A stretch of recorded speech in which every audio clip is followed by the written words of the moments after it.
ખેડા જિલ્લાના મહેમદાબાદ શહેરના વિકાસને વધુ વેગ આપતા અંદાજે 20 કરોડ 75 લાખ રૂપિયાના વિવિધ વિકાસ કામોનું ખાતમુહૂર્ત અને લોકાર્પણ કરવામાં આવ્યું છે. મહેમદાબાદ નગરપાલિકા અને ગુજરાત અર્બન ડેવલપમેન્ટ કંપની એટલે કે GUDCના સંયુક્ત ઉપક્રમે યોજાયેલા આ કાર્યક્રમમાં ગુજરાત સરકારના રાજ્યકક્ષાના શહેરી વિકાસ અને શહેરી ગૃહ નિર્માણ મંત્રી દર્શનાબેન વાઘેલા મુખ્ય અતિથિ તરીકે ઉપસ્થિત રહ્યા હતા. શહેરમાં પીવાના પાણીથી લઈને માર્ગ સુવિધા, તળાવોના સૌંદર્યીકરણ, બગીચાઓના વિકાસ અને શાળાઓમાં આધુનિક સુવિધાઓ ઉપલબ્ધ કરાવવા માટેના અનેક મહત્વપૂર્ણ પ્રોજેક્ટોને મંજૂરી આપવામાં આવી છે. વધુ માહિતી આપશે અમારા પ્રતિનિધિ. મહેમદાબાદ શહેરના સર્વાંગી વિકાસ માટે યોજાયેલા આ કાર્યક્રમમાં આશરે 20.75 કરોડ રૂપિયાના વિવિધ વિકાસ કાર્યોને લીલી ઝંડી આપવામાં આવી હતી. નગરપાલિકા અને GUDCના સંયુક્ત આયોજન હેઠળ યોજાયેલા આ કાર્યક્રમમાં મોટી સંખ્યામાં સ્થાનિક આગેવાનો, જનપ્રતિનિધિઓ અને નાગરિકોએ હાજરી આપી હતી. કાર્યક્રમ દરમિયાન શહેરમાં પીવાના પાણીની સુવિધા વધુ મજબૂત બને તે માટે પાણી પુરવઠા સંબંધિત કામો, ઓવરહેડ પાણીની ટાંકી, પેવર બ્લોક રોડ, RCC રસ્તાઓ, વિવિધ તળાવોના વિકાસ અને બ્યુટિફિકેશન તેમજ બગીચાઓના આધુનિકીકરણ જેવા મહત્વપૂર્ણ વિકાસ કાર્યોનું ખાતમુહૂર્ત કરવામાં આવ્યું હતું. આ ઉપરાંત શહેરની શૈક્ષણિક સંસ્થાઓમાં વિદ્યાર્થીઓને વધુ સારી સુવિધાઓ મળી રહે તે હેતુસર શાળાઓમાં નવા ટોયલેટ બ્લોકના નિર્માણ સહિતના વિવિધ પ્રોજેક્ટોની શરૂઆત કરવામાં આવી હતી. કાર્યક્રમ દરમિયાન કુંભારવાડ તળાવના બ્યુટિફિકેશન પ્રોજેક્ટનું લોકાર્પણ કરવામાં આવ્યું હતું. સાથે સાથે નવી પાણીની ટાંકી અને નગરપાલિકાને આપવામાં આવેલા ફાયર ફાઇટર વાહન સહિતના અનેક પૂર્ણ થયેલા વિકાસ કાર્યોનું પણ લોકાર્પણ કરવામાં આવ્યું હતું. આ વિકાસ કાર્યો પૂર્ણ થતાં શહેરના નાગરિકોને પીવાના પાણી, માર્ગ વ્યવસ્થા, સ્વચ્છતા, જાહેર સુવિધાઓ અને સુરક્ષા ક્ષેત્રે નોંધપાત્ર લાભ મળવાની અપેક્ષા વ્યક્ત કરવામાં આવી રહી છે.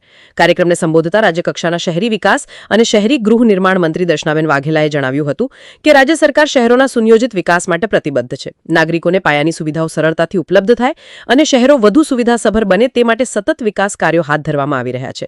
તેમણે જણાવ્યું હતું કે મહેમદાબાદ શહેર માટે મંજૂર કરાયેલા આ વિકાસ કાર્યો આગામી સમયમાં શહેરના વિકાસમાં મહત્વપૂર્ણ યોગદાન આપશે અને નાગરિકોના જીવન ધોરણમાં સુધારો લાવવામાં મદદરૂપ બનશે. આ કાર્યક્રમમાં મહેમદાબાદ વિધાનસભાના ધારાસભ્ય અર્જુનસિંહ ચૌહાણ, મહેમદાબાદ નગરપાલિકાના પ્રમુખ, ચીફ ઓફિસર, કાઉન્સિલરો, વિવિધ વિભાગોના અધિકારીઓ તેમજ મોટી સંખ્યામાં સ્થાનિક આગેવાનો અને નાગરિકો ઉપસ્થિત રહ્યા હતા. તો મહેમદાબાદ શહેરના વિકાસ માટે મહત્વપૂર્ણ ગણાતા અંદાજે 20 કરોડ 75 લાખ રૂપિયાના વિવિધ વિકાસ કામોના ખાતમુહૂર્ત અને લોકાર્પણ સાથે શહેરના વિકાસને નવી ગતિ મળી છે. આગામી સમયમાં આ પ્રોજેક્ટો પૂર્ણ થતા નાગરિકોને વધુ સારી અને આધુનિક સુવિધાઓ ઉપલબ્ધ થશે તેવી આશા વ્યક્ત કરવામાં આવી રહી છે.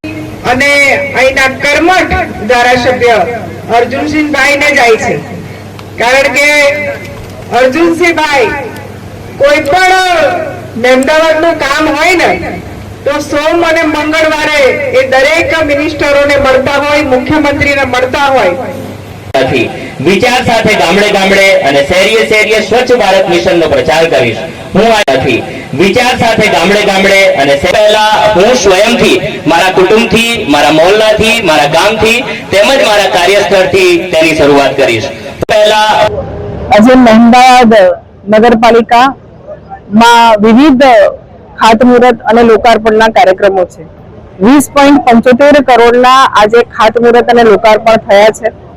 એમાં ખાસ અહીંયા જે તળાવનું બ્યુટિફિકેશન છે, 165 કરોડના ખર્ચે તળાવનું બ્યુટિફિકેશન, એની સાથે સાથે ત્યાં ગ્રીન કવર સારું થાય એના માટેનું પણ આ એક કામ છે. 450 કરોડ માટે અહીંયા જે પાણીની સુવિધા પૂરી પાડવા માટે ઓવરહેડ ટાંકી અને ઘરે ઘરે પાણી પહોંચે તેના માટેનું પણ એક સરસ કાર્યક્રમ, સરસ કામ છે. એની સાથે સાથે અત્યારે જે વાત કરી એ પ્રમાણે કે જે સ્કૂલોમાં ટોયલેટો હોવા જોઈએ અને એ પણ દીકરા દીકરીઓના અલગ ટોયલેટ હોવા જોઈએ. અત્યારે સરકારનો આ એક ડ્રીમ પ્રોજેક્ટ ચાલી રહ્યો છે અને એના અનુસંધાનમાં અહીંયા પણ 30 લાખ રૂપિયા આના માટે ફાળવવામાં આવ્યા છે. 120 કરોડના જે GUDC તરફથી જે ગ્રાન્ટ મળેલી છે ને એના દ્વારા અહીંયા જે વિવિધ ડ્રેનેજના કામ પણ થવાના છે. હું એ વાત જરૂર કરીશ કે ગુજરાત સરકાર અને ધારાસભ્ય શ્રી અર્જુનસિંહ દ્વારા અહીંયા જે વિવિધ કામો સરકારમાંથી ગ્રાન્ટ લઈ આવી અને આ વિધાનસભામાં સારી રીતે કામ થાય અને મહેમદાબાદના લોકોની સુખાકારીમાં વધારો થાય તેવો અમારા સૌનો પ્રયત્ન છે. અને એની સાથે સાથે અમે વૃક્ષારોપણ માટે પણ જે ગ્રીન કવર આપણે વધારવું જોઈએ એના માટેનો પણ પ્રયત્ન કરી રહ્યા છે. માટે અમારે વૃક્ષારોપણના કાર્યક્રમો પણ અવિરત ચાલુ રહેવાના છે. એની સાથે સાથે આ દેશના વડાપ્રધાન શ્રી નરેન્દ્રભાઈ મોદીએ એક આહવાન કર્યું છે કે સ્વચ્છતા, તો જ્યાં પણ કોઈ કાર્યક્રમ હશે ત્યાં ગાડી લોકોને અમે અપીલ પણ કરવાના છે કે સ્વચ્છતા એ દરેક વ્યક્તિની એક ફરજ છે ને આપણે બધા ભેગા થઈ અને આપણા ગામ શહેરને સ્વચ્છ રાખીએ એના માટેનો પણ હું લોકોને એક અનુરોધ કરું છું.